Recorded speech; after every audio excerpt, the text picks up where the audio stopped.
Good morning, good afternoon, good evening, everybody, wherever you might be in the world today.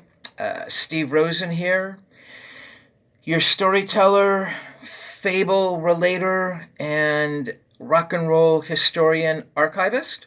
Um, hope everybody's doing good. So this is a pretty rare one. This is a Keith Moon interview from somewhere around mid 1976. He had released his first and only solo record, Two Sides of the Moon, which in all honesty was a pretty terrible record. I mean, Keith is singing Beach Boys songs, and we all know that Keith can't sing, but he can sure as hell play drums. But it was a rare occasion to talk to Keith. He really didn't do that many interviews. So let me back up a little bit. Earlier that day, I actually was interviewing Ronnie Wood. This is right before Ronnie joined the Stones. So that was over in Burbank. I was interviewing him at Warner Brothers. And I had told him, I said, yeah, man, later on I'm interviewing Keith Moon. He says, I'll give my best to Keith. And that's Keef, which is kind of how the English, their vernacular and stuff. So I get done with the interview with Ronnie, and I zoom over to where Keith was renting a house in Coldwater Canyon. So I get there, and I drove pretty fast. So I was there, maybe a little bit early. So I knock on the door, and there's no answer. And, I figure he's either back in a bedroom somewhere or something. So, I'm waiting around. And a couple of minutes later, I hear this car speed up the drive. It was like an incline of the driveway, sort of, to the house from the street. And I turn around, and this Porsche is screaming up the driveway, turns onto the grass and hits the brakes and kind of spins a little on the grass. And Keith walks out, and he's got a drink in his hand, and he puts it on one of the fenders of the car. And I don't know, man, that was just kind of perfect Keith Moon. Maybe a little scary, maybe kind of a harbinger of things to come, and Keith drinking and all that stuff, that would take him from us. But it was pretty freaking funny in that moment. So we go into the house, and there's no furniture in the house. There's a sofa and a stereo system, I swear to you, that was the size of a PA system for like a Coliseum show. I mean, it was huge. So we get in, and I think he offered me a drink. And I think somebody from the label might have been there, or one of his management people. There was a girl in the background. I thought we were alone, but when you're listening to the interview, you'll hear another voice, and that's her voice. And, we start talking, and as insane as Keith is, man, he is really, really serious in this interview. And that's how he was. In fact, he's so serious, you think he's almost putting you on, which he wasn't. That's just Keith. And not the easiest person to talk to. I could tell that I was treading this line between asking a question he didn't want to answer or something that might trigger something in him. But it was still a pretty remarkable interview. And at one point, he says, oh, I want to play you my record. And I go, okay. And I had heard the record. So he takes the album, and this is back in the vinyl days, people. Remember vinyl? And so he puts it on, and it's like a Spinal Tap, man. And the volume goes all the way to the fucking right. And it is so loud. I am telling you, I think my eardrums are going to burst. I mean, the room is a fair-sized room, but this stereo was big enough to fill up, honestly, a small hall. And I'm sitting there, man, and I'm trying to grin and bear it. And I say, I lean over to Keith, who's kind of sitting on the edge of the couch. I said, Keith, could you turn it down a little bit? And so he goes over, and he turns it over a quarter of a turn. And it's still blaring loud, so I'm sitting there trying to deal with it, And thank God he doesn't play the whole side of the record. I think he played a song or two. And so we get back into the interview, and he's talking, and it's pretty great. So, yeah. So sit back, dig on Keith Moon, sort of mid-'76. The solo record has just come out. You can hear how much Keith loves the band, how the Who was everything to him.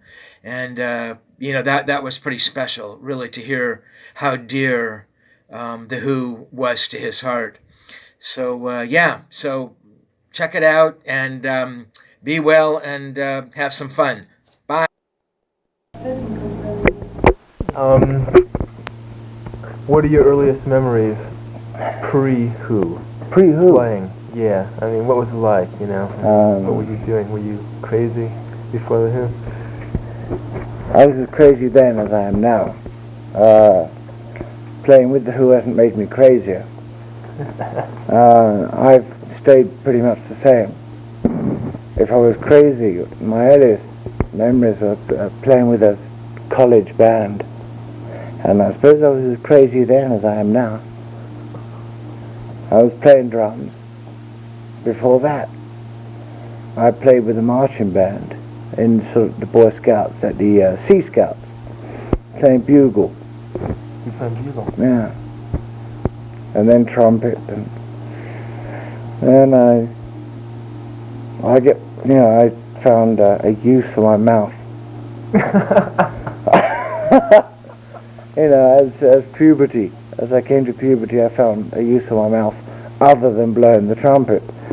So I had to do something with my hands, and I took up drumming. Were your parents musical?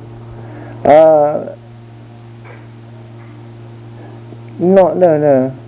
My dad tuned engines, but that's as far as it went. Did you have any brothers or sisters that were musical? I still have two sisters, yeah. And my mother is still alive. My father died, but I still have. So the family is still pretty much together. You were playing surfing music?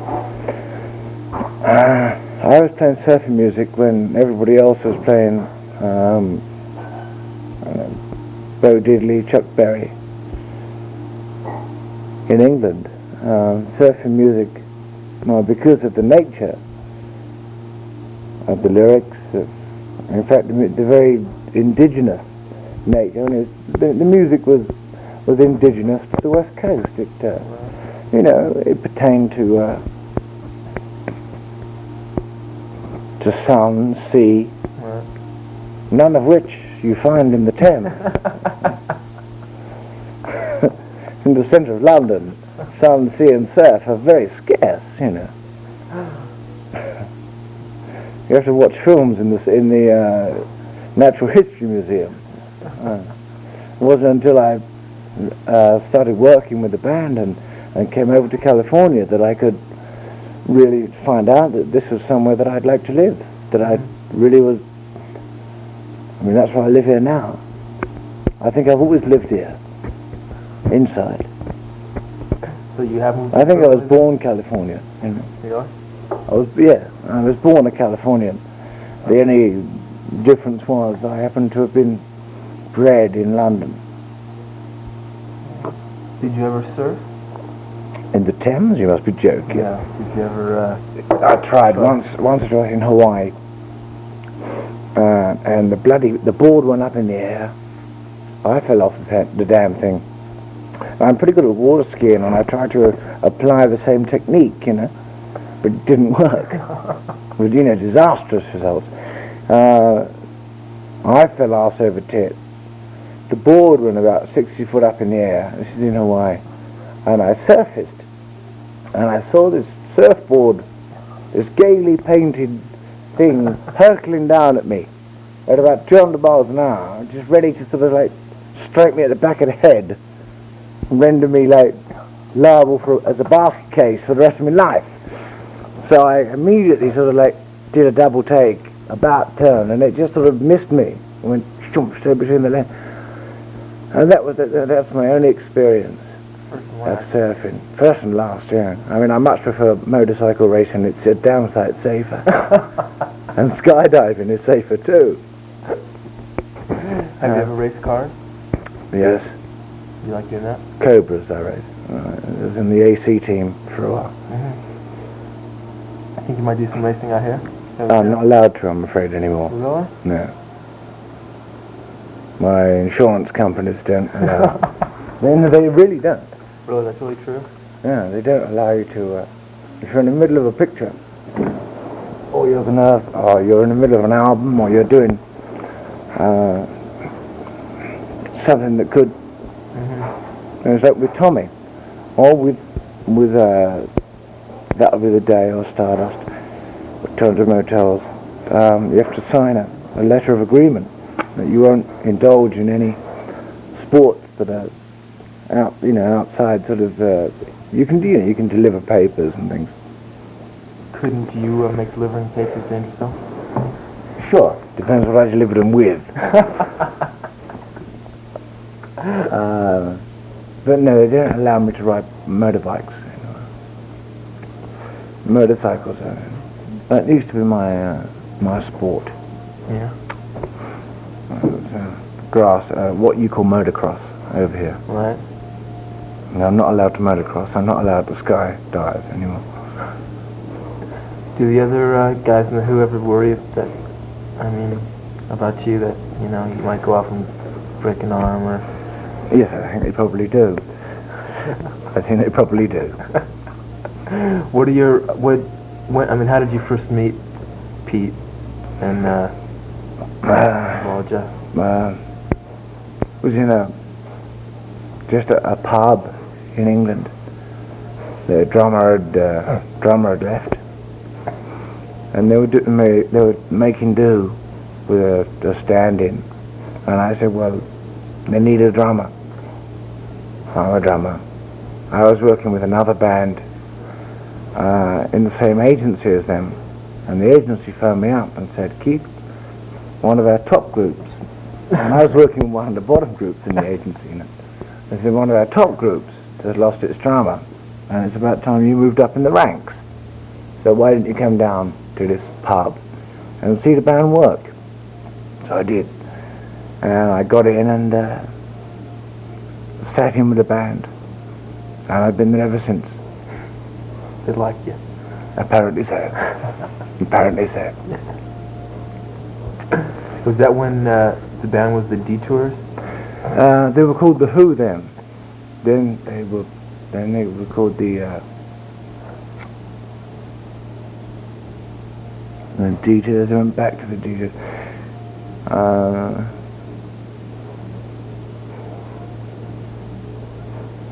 But they were always the Who as far as I was concerned. I'm sorry. No, carry on. Whose name was the Who? I really don't know. I think it was a guy called Barney, who was a friend of Pete's. He was a friend of the band. And he said, well, there's the searchers, there's the seekers, there's the lookers, there's the watchers, there's the iders, there's the what, We said, well, let's have something abstract. Who? Yeah, you. And it came about quite as easily as that. The same way that John and I thought of Led Zeppelin. That was... Was that your name? Yeah. You were going to play in Zeppelin. Is that true? John and I were going to form a band called Led Zeppelin, yeah. At one point. Down at Whistle? Yes. Right. How did it get taken away from you? How did Page and then get the name, and how come you weren't in it? Well, we were all, I worked, so on Bex Bolero. I played drums on Bex Bolero. It was Jimmy Page on guitar, Jeff Beck, John Paul Jones, me on drums. And I must have mentioned Led Zeppelin. And then, hello, there's my lawyers. There's Led Zeppelin's lawyers. Which one is it? The red one? Then answer it.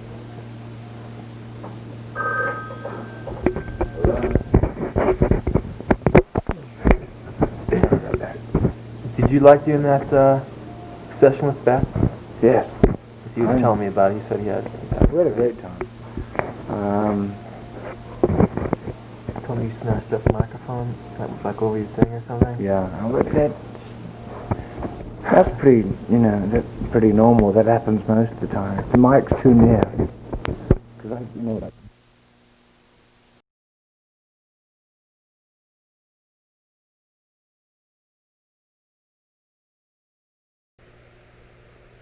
everybody in England, Britain, in fact at that time, was subject to nothing but American R&B.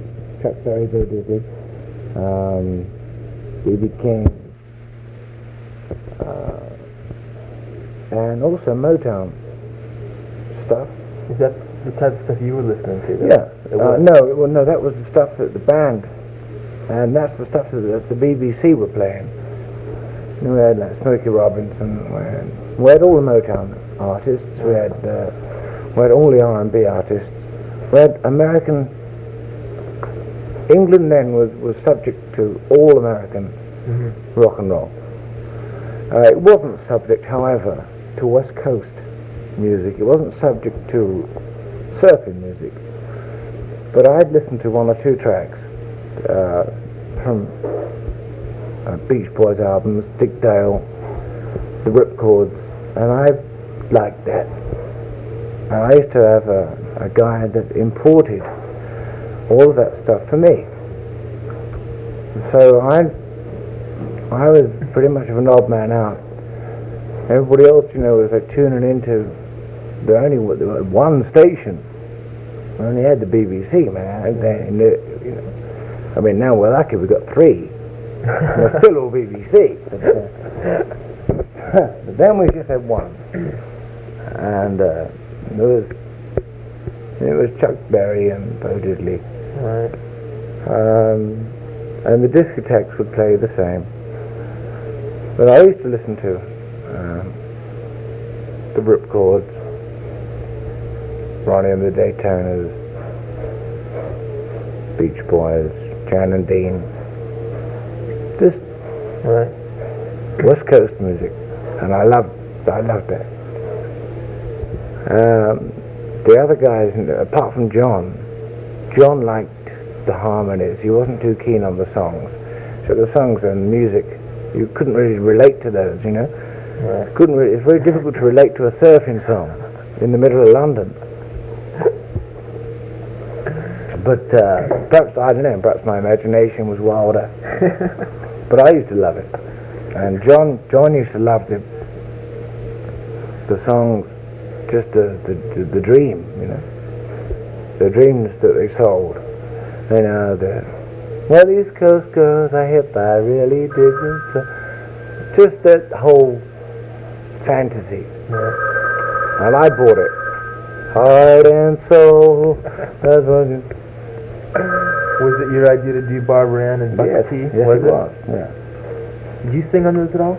I sang both of them. Nobody else would.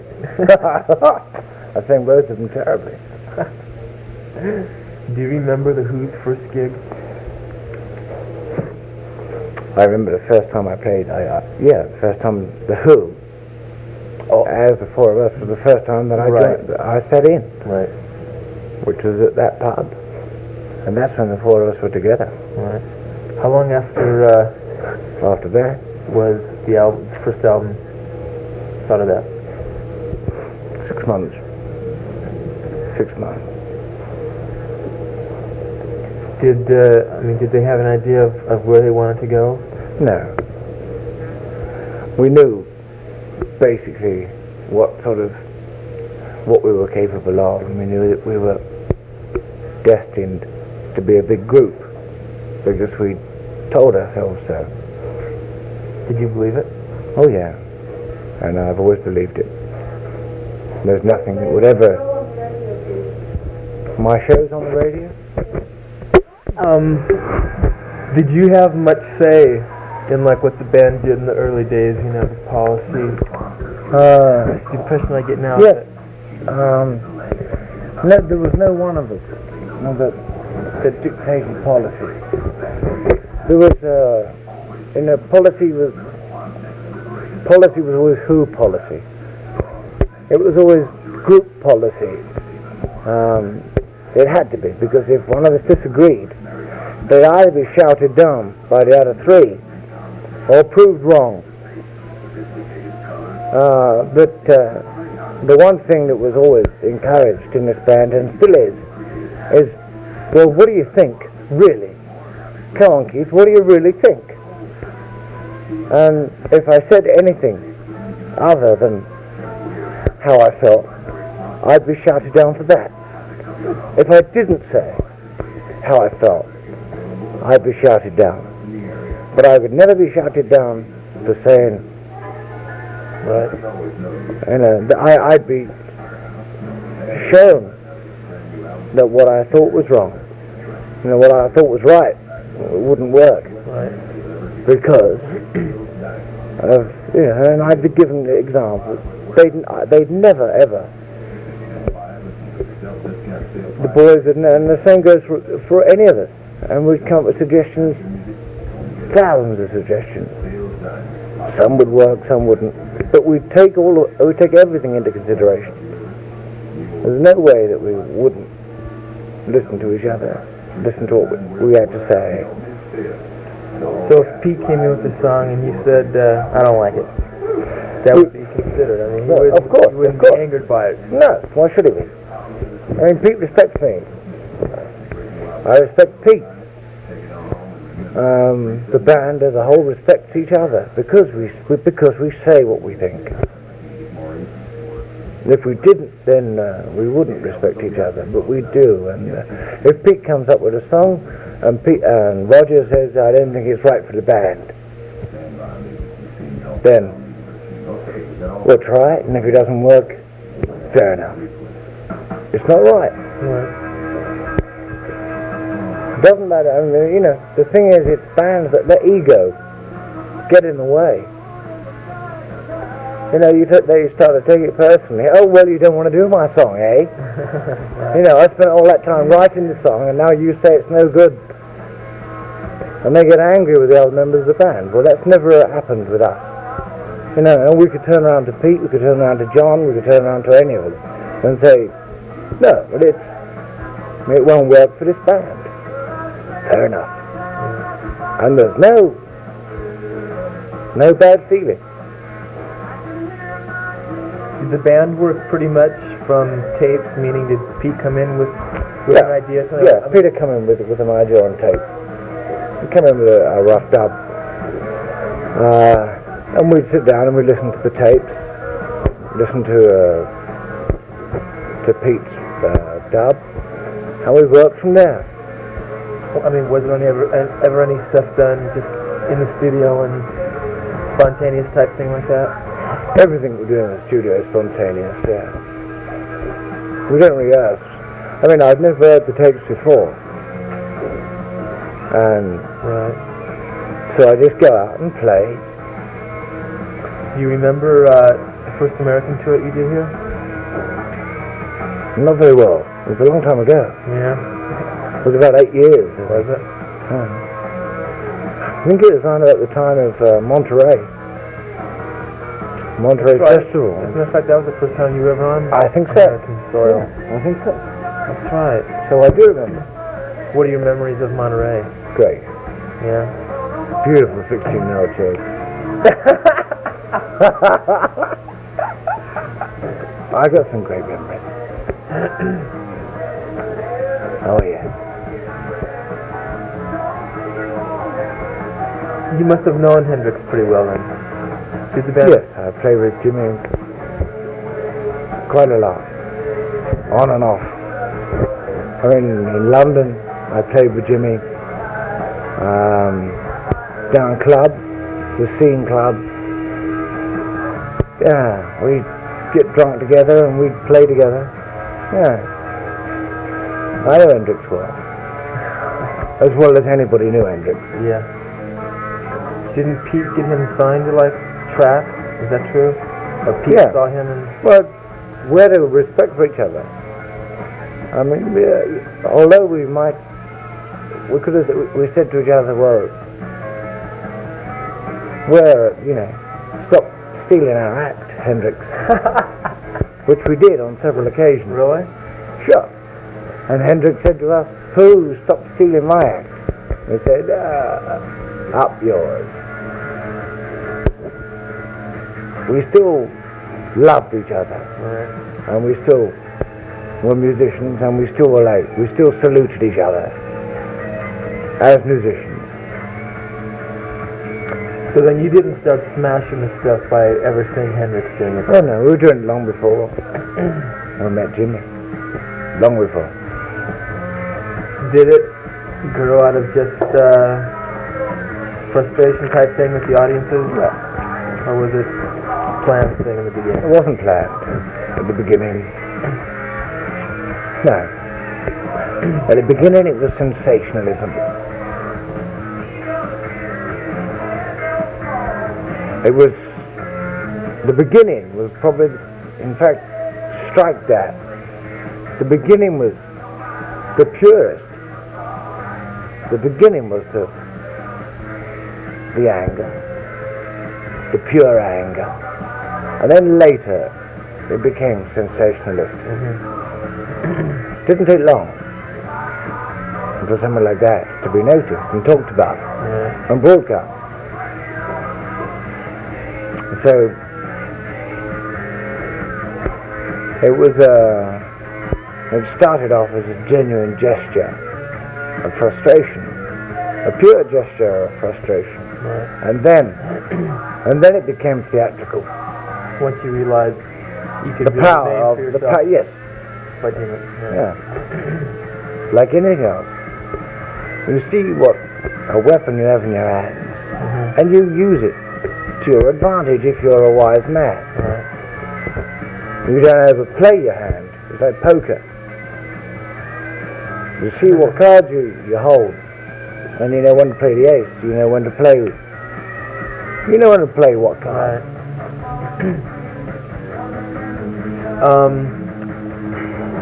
Did that stop about the time of, let's say, Tommy? Well, it stopped when it stopped when we could bluff no longer.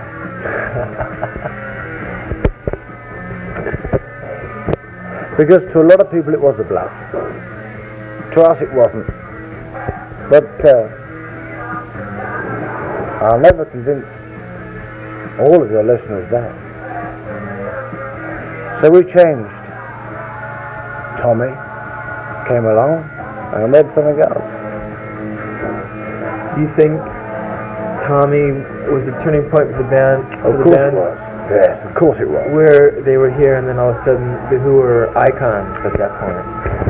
Well, not for, it was a turning point, but I don't see it from that point of view. How do you see it? I see it as, to me it was what the band were into. Anyway, it was just another stage of the band.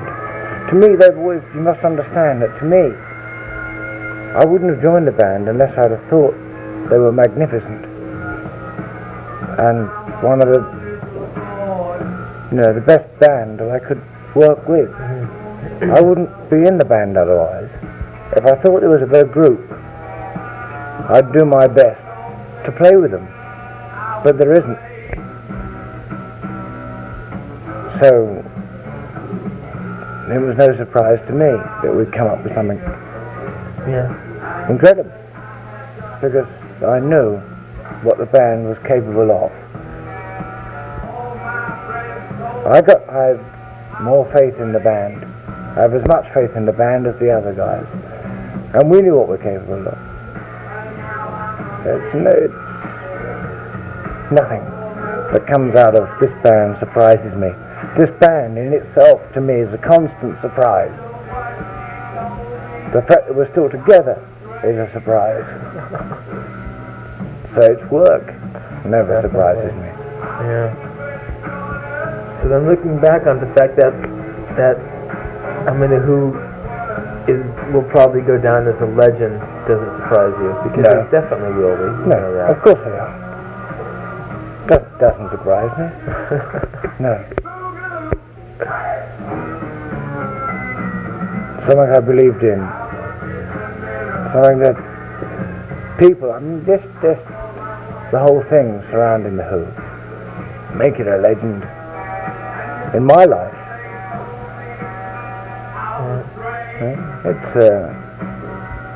it's already a legend. whatever anybody else thinks of it. No, with Ringo. Right? The Beatles are a legend. I mean, Ringo and I are doing films together now. Right. Is there a period in the Who that you felt either most creative or just the best time for you? If you know the Who, I mean, any time with the Who is the best time. There isn't a best time. On stage, looking at each other, working is the best time. Just when anybody, just like when you're working flat out, when anybody's doing their job best, Right. that's when we look at each other and we smile and just exchange glances on stage and we're cooking. Right. Yeah, that's the best time. To me, that's better than the most beautiful woman in the world in my bed. And there have been some of the most beautiful women in the world in my bed. So I mean, the Who, without being corny, is everything to you. Yes, it is. More than everything to me. Everything plus. And there's nothing corny about love. And I love the Who.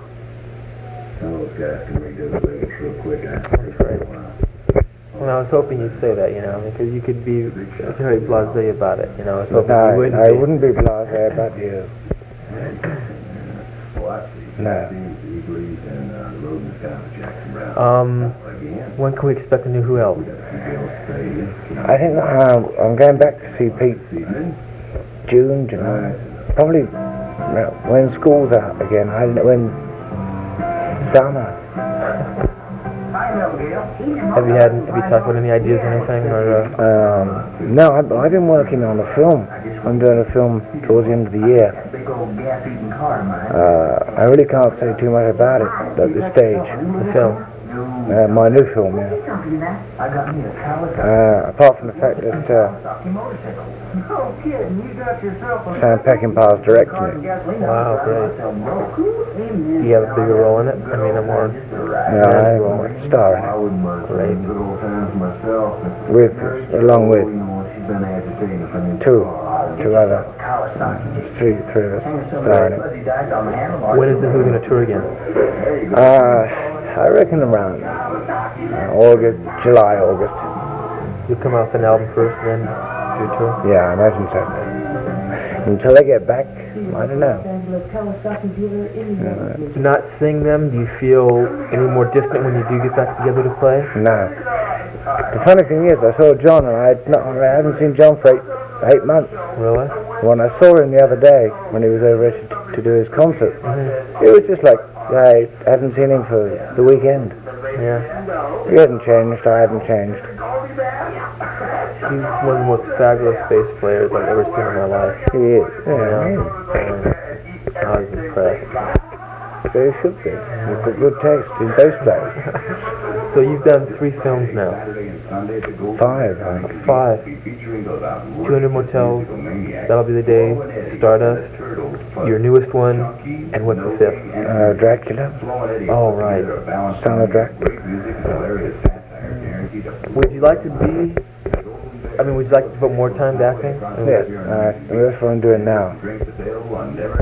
Would you like to have your own TV show or do anything like that? That's in the offing. That's coming up, yeah. At the Golden Bear, coming soon, Philly Town. How come the Who, there's been talk of Who films? Well, Tommy was the first Who film. Right. I mean, where all the members of the Who played in, would they ever do anything like that? Are they into that? Sure they are. I don't think, Pete's not into acting, nor is John. Roger is, and so am I. I think Roger's doing another Ken Russell film, I'm doing a Sam Peckinpah film. 2 of us are into acting. And the other 2, Pete and John are into screenwriting and screen. I mean, they'll be writing the musical score. You did a radio show in London? I had my own show for a while. Yes. Did you like doing that? Yeah, I loved it. That's great. Would you like to be a DJ? No, but I enjoyed having my own radio show. I wouldn't like to be a DJ. When did the idea first come to you to do your own album? And the Whiskey A Go-Go, drunk, at 4 o'clock in the morning. I kid you not. Is this true? It is true. It was the only time I really thought of doing it. And I was doing nothing over here. And I said, well, kid, you got to work. So, my solo album was nobody offered me any films. So I worked. But the best thing I did, which was, drumming and singing and not singing at that time. But that came later. And I had singing teachers. Oh, you did take lessons and stuff? Oh, yeah. I had to. And I used to get in and they'd say, well, the key, this is a G and this is a... And I'd have to hit the notes. I worked on singing and on... Because I was a very bad singer. I'm not very good now, but I'm a damn sight better than I was. Did you ever ask, like, Pete or Roger to help you with vocals or anything like that? No, not really, because, Peter's probably as bad at vocals as I am. And he went through the same problems as I'm going, went through. And so does Roger. They got their own problems in vocalising. I know that if I asked them, of course they'd give me every assistance, but no, this was something that I had to work out for me. Right. You'd started doing a little bit of singing, like on Quadrophenia and stuff. Girl Boy and things. Yeah. And it was that started giving me the confidence to sing. Yeah. And that started me off on, well, you've heard In My Life. Yeah. I really like, although a lot of people might, say different things, I like it. I do too. A lot of people like it. Yeah. Despite what I was going to say, a lot of people do like it. It's, I don't think they realize how hard it is to sing just simply on key. And especially a song like that, which I think is fairly demanding. I mean, it's hard to do. Yes. It wasn't an easy song to sing. And it's not really sung, it's more of a, there are places I remember. It's more of a kind of me talking to you. Right. But in a musical sense. It's like a, not a monologue. Darling, what? Okay, so you got the idea.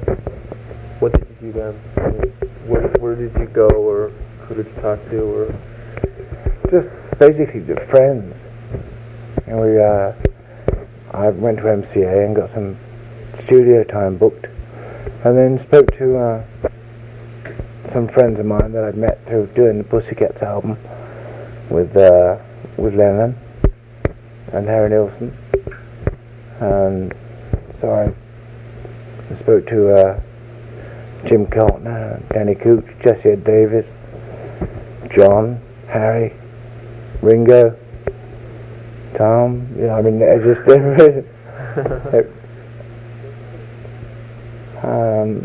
and the album really started to come together just through songs that I'd wanted to do for a long time and working with people that I wanted to work with for a long time. So then you chose all the material yourself? Yes. What were the sessions like? Amazing. Were they? Incredible. Some of them, they were all amazing.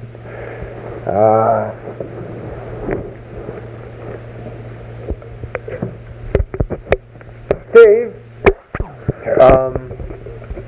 How come there's no original Keith Blue material? Because I'm a lousy writer. This is the first time I've tried singing. will obviously be the first time that I tried writing. But this wasn't the time. Was the stuff done vocals first and drums, or was it? No, it was done the same way that I work with the Who, the same way the Who work, which is lay down a backing track and then build up on that and put the vocals on last. We might sing with a guide track to get the phrasing, but no, basically it's backing track first and then put the vocals over. Right. And that's the way I worked on this album. There's really not a lot of drums on the album. Yeah. Did you purposely do that? Well, I didn't purposely avoid drums. I mean, I think the drums are there when they're necessary. I didn't overdo drums. I didn't put more drums on there than were necessary. Just because I happen to be a drummer doesn't mean to say that I'm going to do a Sandy Nelson 75. So that thought never crossed your mind then? Obviously, it did, obviously, otherwise I wouldn't have answered as glibly as that. Yes, of course it crossed my mind that it could turn into a drum album. And so I was aware of the fact that unless I was careful, it could become a percussion nightmare. Very easily. So I worked with that very much in mind. Once I accepted the fact that the drums were as much a part of the overall thing, as uniform as the rest, made it a damn sight easier. I stopped thinking of myself as a drummer and more as myself as a producer. Right. And that's why there isn't a circuit of drums. Right. On the earth. Yeah. So then you had a lot to do with the actual sound and putting everything together then, besides singing and playing. Yeah. Was that kind of a new experience for you? Very much so. I mean, I'd always had the other three guys to rely on. Right. I'd always had Pete and John and Roger to discuss an idea with and to bounce ideas off. And on this, there was people I was working with that I'd not worked with before, that I really didn't have any experience with before. But nevertheless, it was Skip Taylor, John Sternak, right, and the professionals that are on the album. And there really wasn't any problem. Right. Because I could just sort of say, well, this is the way I like it, and they understood. Right. Did you think of having any of the other Who members on the album? I really didn't have time to think of what I'd like. It was what I could get. Do you think when you go back to Who that, because this you'll be able to offer them a lot more as far as vocally and, in the studio, I don't know. I haven't seen the boys for a while. No, but I don't think anything will change. Would you like to go on the road, I don't know, maybe with your own band doing some of this? I might do a few concerts, yes. That's a possibility. It's a possibility. Nothing more than that. Would you ever do any of this stuff, obviously, besides The Kids All Right with The Who? That's up to them. I'm one out of four. But you'd like to do it with them? If it worked, if we all thought it worked, then we'd do it. If not, if it wasn't right for The Who, then we won't. Right. We only ever do what's right for The Who, and not, we're not concerned with individuals. We're not concerned with individual ego. We're not concerned with selling Keith Moon's records. The Who are concerned with The Who, and that's as far as it goes. And it doesn't matter to me if we don't do one song off this album, or one song of Keith Moon's when The Who are on stage, because what matters is The Who on stage, not Keith Moon, not Pete Townsend, not John Entwistle, not Roger Daltrey. The Who are what matter. The four of us. You'd started the album and then had to kind of redo things? Sure. the first, my solo album, my first effort, there was several points. At several points I made balls ups. I picked the wrong material, the songs didn't work. Sure, there were times when I had to scrub entire tracks and go back and redo backing tracks, redo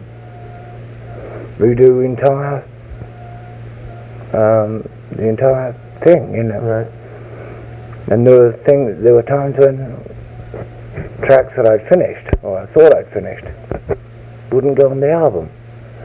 It's left me with 4 or 5 tracks over. But what I eventually ended up with on Two Sides of the Moon are the songs and the performances that I thought warranted making this album a success to me, and I hope to the people that enjoy Right. the music that I make. So then it goes that question that you're happy with the album. I'm happy with it. Yeah, I really wouldn't have let it come out if I wasn't happy with it. I'd have rubbed it out. I'd have thrown it away. I really believe you would have. I think would a have. lot of people wouldn't have. I would have. I promise you that. I would not have let it out. Are there any tracks that stick out in your mind and have been your favorites? They all, as favourites, no. They all stick out in my mind as being as experiences. And I really can't pin down one as a favourite. Perhaps Together is my favourite. Because Together was one of the last tracks that I did, and to me it was like one of the happiest, in so much as like it was done very near the end of the album. In fact, it was probably one of the last we recorded, and it was one that we tried at the beginning of the album to record, and unsuccessfully, and we tried it again at the end, and it worked. And yeah, so Together to me was like a kind of personal success. Why did you do The Kids Are Alright? Well, because I like it for the same reason as I did all the others on this album. I mean, every song on this album I did because I liked it personally, and they're personal favourites of mine. And The Kids Are Alright is no exception. The fact that it was recorded by The Who is incidental. Mm-hmm. So you never worried about people comparing Keith Moon's version to The Who's version? No, I don't see why I should be. Yeah. No, I don't run in competition with The Who. Did you ever try to get a hold of maybe some of the Beach Boys to be on there? It seems like that would have been kind of... Yeah, but Bruce Johnson came down. They were in a sort of advisory capacity. You know, they were helping me with my voice and everything. Yeah. There was a lot of people involved that we couldn't credit on the sleeve. You know, we just said thank you to everybody involved. But there were a lot of people that just dropped in and helped out, and yeah, some of the Beach Boys are among them. Yeah. Mm-hmm. So then you think your voice is getting stronger and better all the time? Well, it's a damn sight better than it was when I started the album, put it that way. Do you have any of the other Who heard the album, do you know? I don't know. No, I don't think they've heard the definitive version. Did they know you were doing one? Oh, yeah. What do you think their reactions will be? I've no idea. I really have no idea. I know they're pleased that I was doing one. They're pleased that I was working on something. I hope I surprise them. But I don't know what the reactions are going to be. I really don't. The original title was supposed to be rat up a pipe? Oh, that was my original intention. But then I had 6 other songs that were supposed to go on this album. There's been so many, like with any major project, there's so much, you come up with so many ideas. You've got to weed out, you sort out the wheat from the chaff, and you're left with the things that work and the things that don't, the ideas that work, the ideas that are good for an album. Two Sides of the Moon was good for this, and the songs that we've picked for this were right for the title, and the album cover was right for the title, and I mean it worked as a total concept. Not saying that the songs I had left over were bad. They just didn't fit. I mean, it's like odds and sods.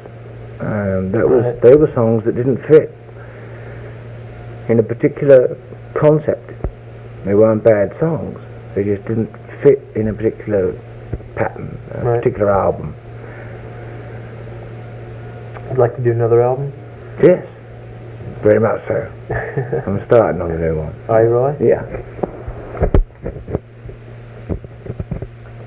Will it be more or less the same idea behind it? I doubt it very much. I doubt it very much.